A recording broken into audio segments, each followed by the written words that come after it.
Bom dia, queridos alunos do sétimo ano.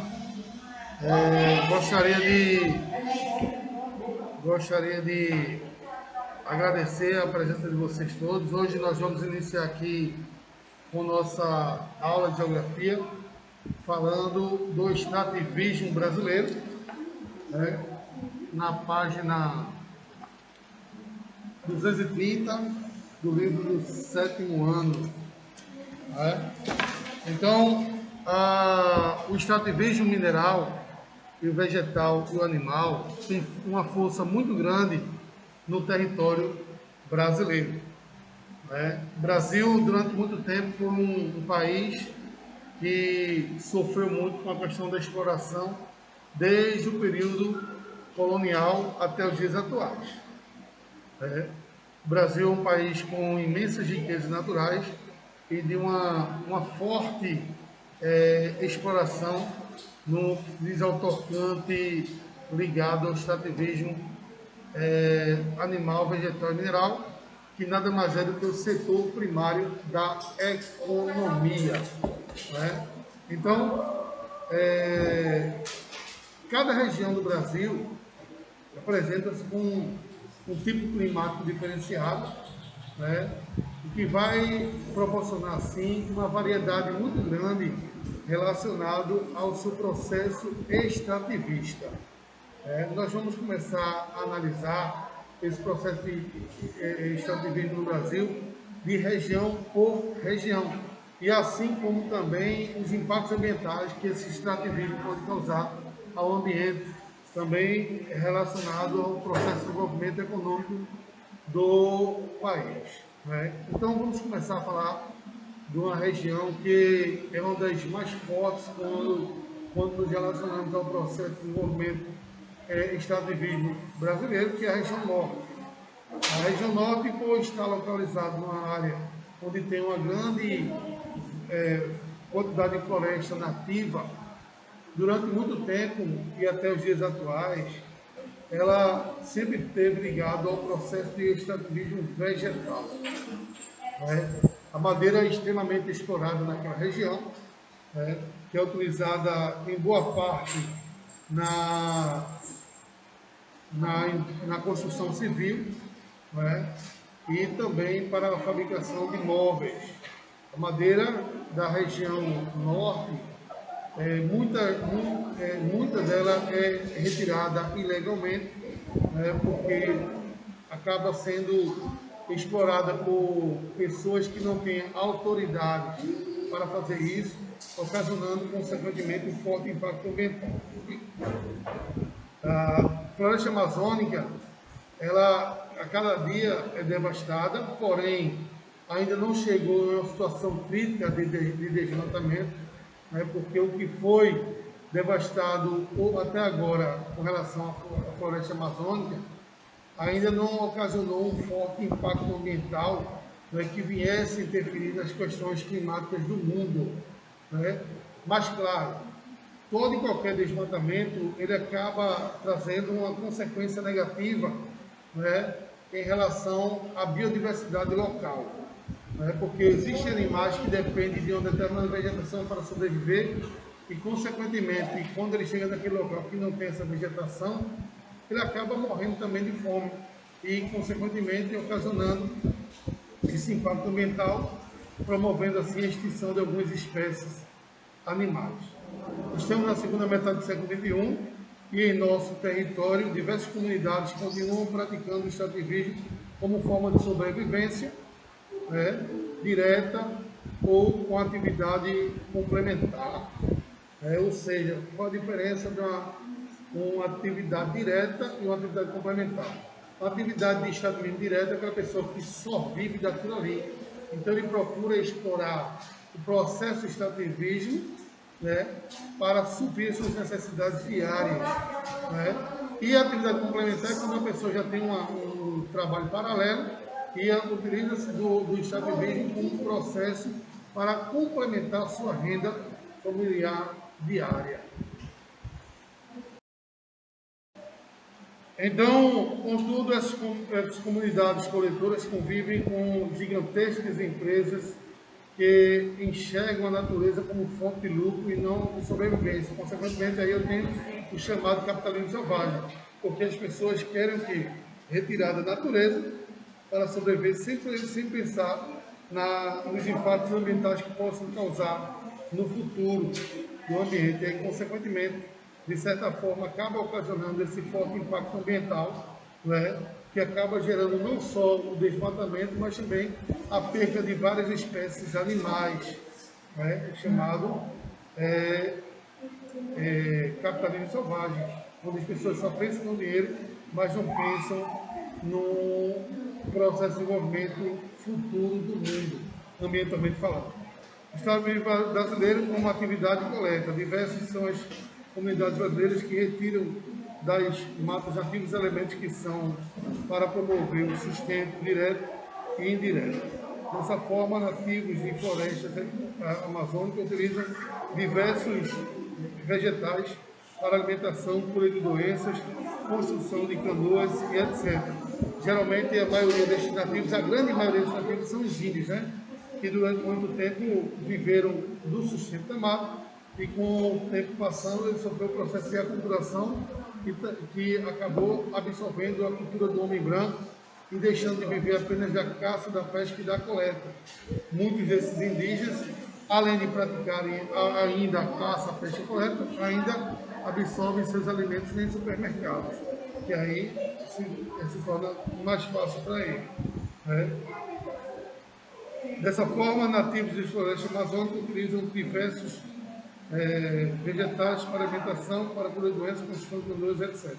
No Maranhão e Piauí, comunidades interioranas complementam sua renda a partir da extração do coco do babaçu, da carnaúba, onde utiliza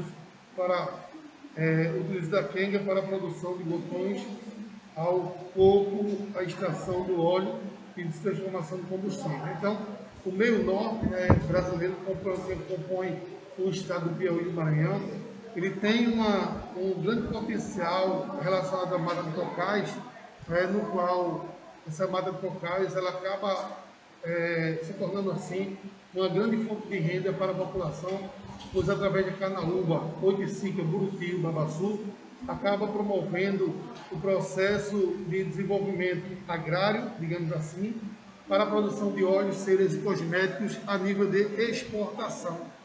Então, boa parte principalmente da cera do babaçu, da carnaúba, né, ela é muito mandada para fora do Brasil, principalmente para a Europa, né? Porém, ao lado dessas práticas, encontradas atividades predatórias como o corte ilegal da madeira para exploração e produção de imóveis e produção de carvão, né? O grande problema é essa, é a questão da exploração ilegal da madeira, que acaba ocasionando impacto ambiental. Quando você tem uma exploração legal, onde você vai ter uma retirada controlada dessa madeira, onde você vai ter um replantio dessa madeira, você aí causa impacto ambiental, mas acaba causando impacto ambiental de forma mínima, não tão grande quanto se você retirar de forma predatória, sem nenhum tipo de reflorestamento. Aí acaba ocasionando fatores de ordem negativos ambientalmente falando. A pesca como atividade primária no Brasil. Na região norte, uma das regiões que mais se utiliza da pesca na população que vive nas margens do rio, chamada população ribeirinha, né, até a região do Pará, né, de Belém do Pará, onde muitas pessoas também sobrevivem da pesca marinha e não apenas da pesca fluvial. O estado do Pará, né, possui um mercado de peixes maior da América Latina, que é o mercado ver-o-peso. Daí você tem a importância da pesca no estado do Pará, porque as pessoas sobrevivem basicamente, muitas pessoas sobrevivem praticamente a partir da pesca nessa região. O Brasil foi agraciado pela natureza com um amplo litoral, a atividade pesqueira do país é muito produtiva. Diversas comunidades litorâneas independentes ou organizadas de forma de cooperativas vivem diretamente da pesca e da coleta de diversos crustáceos como consumo direto ou para sua comercialização. Nas áreas de manguezais, as comunidades que vivem às suas margens ganham a vida a partir da comercialização de caranguejos, mariscos e ostras, que é de grande importância a perpetuação dos mangues, porque os mangues, gente, eles funcionam como um estuário, né, um berçário marinho e fluvial para os peixes que vivem próximo a essas áreas. Como assim? O mangue é uma vegetação fluvio-marinha halófita. Fluvio marinho porque está entre o mar e o rio. Algumas espécies animais que são do mar, para depositar seus ovos, eles correm para o mangue. E algumas espécies do rio também correm para o mangue e colocam seus ovos ali. E aí, quando esses ovos eclodem, né, o animal que é do mar, ele nada para o mar, o que é do rio, nada para o rio. Por isso é importante a perpetuação do mangue, porque ele, de certa forma, funciona como esse berçário marinho para que haja essa perpetuação de espécies.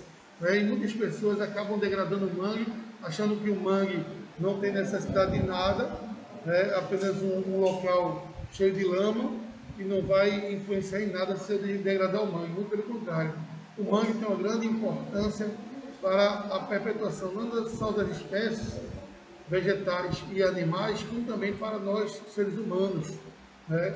O mangue ele promove essa troca de gases também com a natureza, purificando cada vez mais o ambiente. Já que a lama do mangue ela é rica em bactérias, o processo de liberação dessas bactérias pelo mangue ele é muito intenso e aí, consequentemente, a vegetação acaba purificando esse ar, praticando a fotossíntese. Nas áreas de manguezais, as comunidades que vivem em suas margens ganham a vida a partir da comercialização de caranguejo, mares de ostra e além da pesca. Dentro dessas atividades, temos atividades tanto que servem para subsistência quanto para a complementação da renda familiar. E extrativismo mineral. Quando a gente fala de extrativismo mineral no Brasil, a gente tem que remeter a muito tempo atrás, que é justamente no período colonial, quando essa exploração dos nossos minerais no Brasil acabou promovendo assim praticamente a estagnação dos recursos minerais que nós temos no Brasil. O Brasil é um país que possui grandes jazidas minerais, praticamente todos os minerais do mundo, mas que já tivemos grande abundância há muitos anos atrás. Quais são os minerais que nós temos no Brasil? Alumínio, chumbo, cobre, estanho, ferro, manganês, nióbio, níquel, ouro, tório, tungstênio, urânio, zinco, bário, diamante, flúor, fósforo, cálcio, carvão, o sal, né? Entre outros minerais que nós temos ainda distribuídos pelo Brasil, mas em pequena quantidade.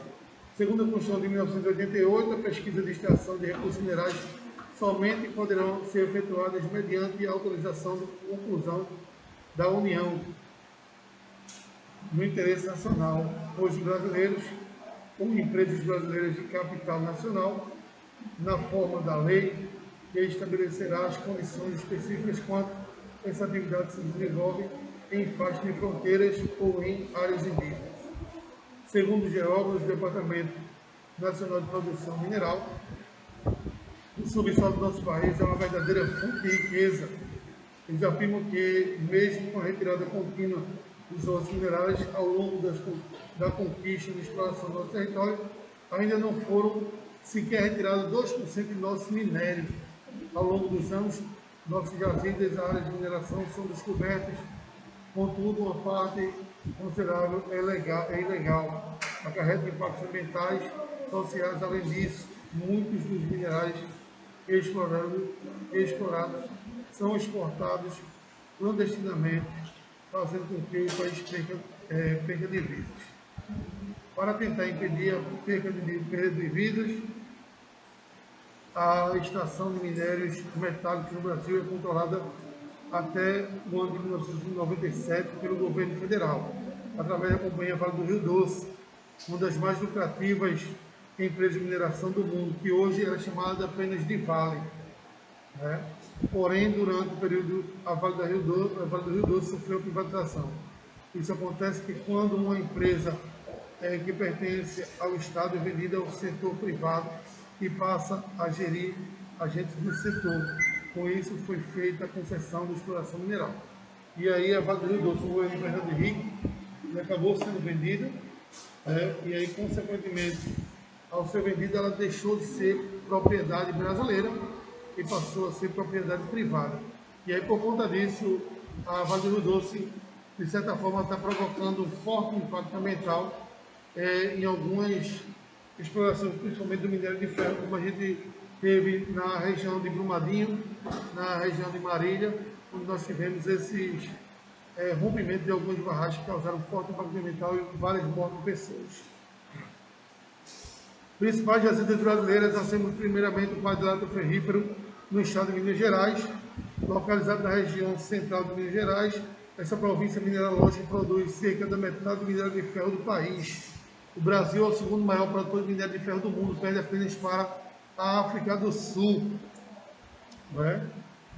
Além do manganês, bauxita e casterita, para beneficiar o minério extraído, foram criadas diversas usinas siderúrgicas que são localizadas entre os estados de Minas Gerais e Espírito Santo, formando o chamado Vale do Aço, pegando a principal cidade de produção do mineral, Ipatinga, naquela região, também chamada de Ipatingaço, a cidade do aço.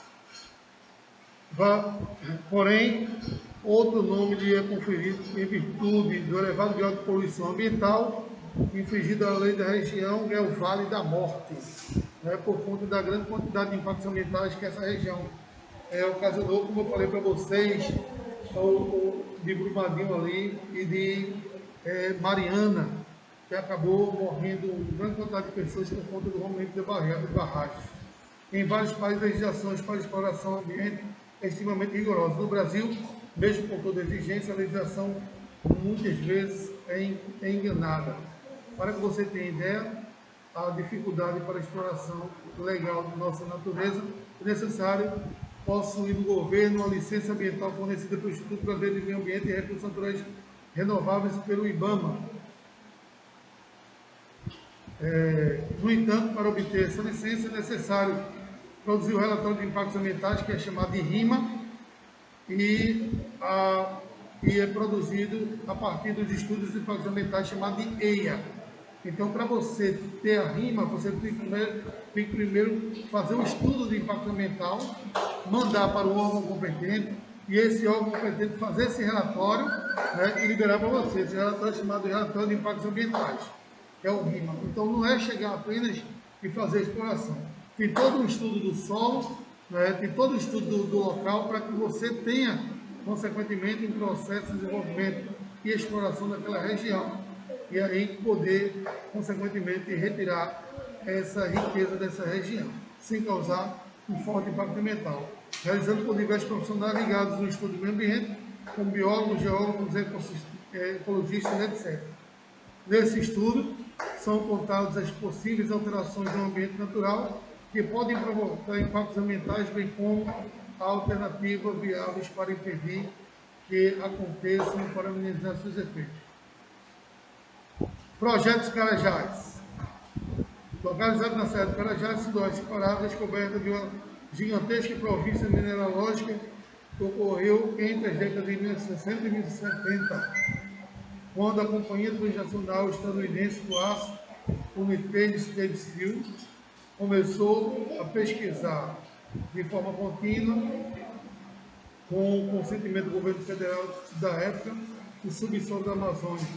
A companhia contou um trabalho do geógrafo Breno Augusto dos Santos, que descobriu em 1967, entre os rios Xingu e Araguaia, aquela que deveria ser a maior província mineralógica do mundo, que é a província dos Carajás, onde ali se explora uma grande quantidade de minerais, entre eles o ouro, o ferro e a bauxita.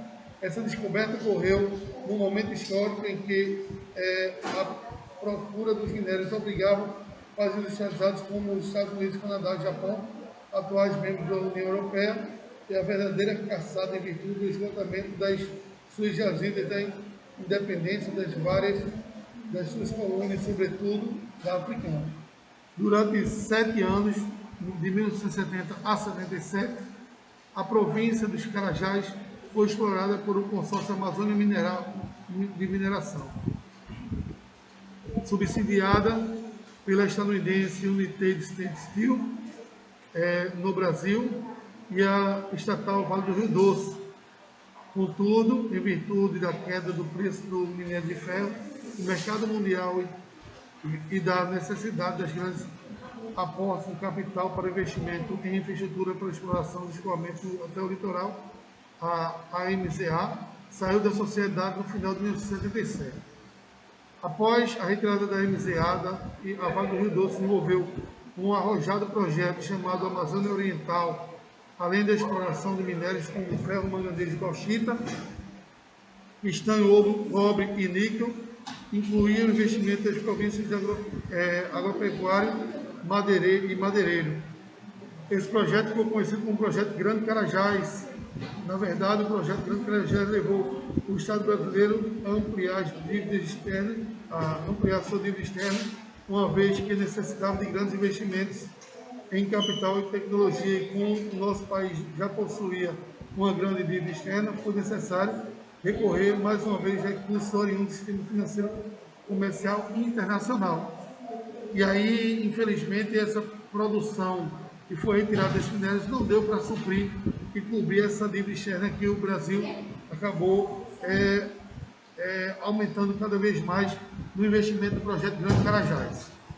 Para promover a criação de infraestrutura necessária, construção de ferrovias, rodovias, produção de eletricidade, portos marítimos e indústrias de beneficiamento dos minérios, a Companhia Vale do Rio Doce associou-se a diversas empresas estrangeiras.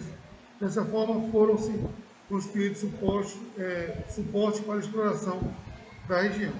Em primeiro lugar, foi explorado o projeto Ferro Carajás, com a construção inicial da Estrada de Ferro de Carajás, inaugurada em 1989, ligando através de 890 quilômetros a província de Carajás ao porto de Ponta Madeira ou Itaqui, no São Luís do Maranhão. Que hoje em dia essa ferrovia é pouco utilizada, já que o investimento nas áreas ferroviárias no Brasil ela é um tanto quanto atrasada. Agora, no governo Bolsonaro, que se passou a investir um pouco mais no que diz respeito ao tocante do escoamento de ferrovias pelo Brasil. Vale das Trombetas, aí é um destaque para a produção de bauxita. O Vale das Trombetas fica no município de Oriximiná, no estado do Pará. Essa região começou a ser explorada em 1966, com ricas jacidas de bauxita, foram descobertas pela mineradora estrangeira Alumínio Canadenses, Alcan. Após essa fase, os governos brasileiros, entre as décadas de 70 e 80, passaram a promover a ocupação de exploração na região, tal qual o Carajás, gerando a criação de infraestrutura e beneficiamento necessário aos minérios da região, descentralizando os empresas estatais. Através da associação entre a Vale do Rio Doce e diversas empresas internacionais no ramo minerador, o Brasil, a partir da região norte, é inserido precocemente no processo de globalização recente. Para as empresas, o lucro para o meio ambiente, a devastação e a instalação dessas indústrias acarretou a maior necessidade de novos fluxos de energia elétrica. E para resolver esse problema, a Sociedade Empresarial de Centrais de Elétrica Brasileira, a Eletrobras, que foi privatizada, uma parte está tentando ser privatizada, uma outra parte, quando se privatizar totalmente o nosso fornecimento de energia, ela vai ser bem melhor, a qualidade também e o serviço. Rapidamente derrubou a floresta para a construção de uma grande usina elétrica em Curuí, no rio Tocantins, e Balbina, no rio Alcumã, que acarretaram um dos maiores desastres ambientais do país. O projeto Carajás Trombetas provocou um duplo efeito sobre a realidade nacional e regional. Do ponto de vista nacional, colocou empresas estatais de economia globalizada, por outro lado, em esfera regional. Acarretou a devastação de imensas áreas pela exploração de recursos naturais, provocando impactos ambientais e consequências catastróficas ao meio ambiente e sociedade nativa. Já o maciço do Urucum é jazida de mineral localizada dentro da região do Pantanal Mato Grossense e o Mato Grosso do Sul, nas proximidades da cidade de Corumbá, em Urucum, são encontrados grandes depósitos de manganês, porém a exploração limitada por causa da localização diante de grande mercado consumidor. Os postos de escoamento, depois da criação do mercado Comum do Sul-Mercosul, o desenvolvimento da hidrovia Tietê-Paraná, a área que passou a ser mais explorada. Então, antigamente era muito difícil você fazer esse processo de, como eu vou dizer, de transporte, né, desse produto desde Mato Grosso do Sul até o litoral paulista. E aí, com a criação do Mercosul, né, o litoral ficou mais próximo, porque ali você atravessava a região do Paraguai até chegar no outro lado, no Oceano Pacífico, e aí, consequentemente, você tinha a facilidade maior de escoamento de mercadoria nessa região. Já na Serra do Navio, a área extrativa localizada na região central do estado do Amapá, as regiões do rio Apari, afluente do Araguaia, que é apresentado rica jacidas de manganês. A década de 1940 marcou o início da exploração regional através da indústria, o comércio de minério, a ICOM. Empresa mineradora nacional vencedora da licitação para o processo de exploração da área promovida pelo governo de Eurico Gaspar Dutra, que ele concedeu a área por cerca de 50 anos. Posteriormente, a ICOM associou a duas outras empresas de exploração, a Baterra Steel, estadunidense, e a área brasileira de KM, do grupo Azevedo Antunes, e, consequentemente, passou aí uma grande exploração de manganês nessa região. Aos poucos, para explorar a produção cujo destino prioritariamente o mercado internacional, essas empresas provocaram modificação sobre o espaço natural com a construção da estrada de ferro do Amapá, que liga a área de exploração até o porto marítimo de Santana. Porém, o minério com altos teores de manganês esgotou-se, fazendo com que a Baterra Steel abandonasse o empreendimento e a ICOM direcionasse seus esforços para a exploração e beneficiamento de cromo na mina da Vila Nova e a construção da usina de beneficiamento desse minério no Porto de Santana. Então, o cromo passou a ser um dos principais produtos a ser utilizado por essa empresa que ficou aqui com o abandono da Steel. O pior impacto ambiental está por vir. A jazida ainda existente no Amapá, a área da Serra do Navio durante o máximo de 10 anos, o que implicara em uma verdadeira catástrofe para a população. O município que desenvolveu a sombra dessa atividade, isso resultará na necessidade da busca de atividades econômicas para a sobrevivência da comunidade. Uma das maiores empresas de mineração do mundo pode ter seu projeto mais ambicioso de exploração de ferro para os próximos 40 anos, impedindo por causa das milhares de cavernas, como essa caverna guarda vestígios arqueológicos dos primeiros habitantes da região amazônica, fica um impasse entre a preservação do meio ambiente e de pistas que indicam a origem da humanidade e desenvolvimento do projeto minerador. Agropecuária brasileira. Então, agora vamos passar para o setor agropecuário, que é a junção da produção de carne e leite, e também a produção de recursos vegetais.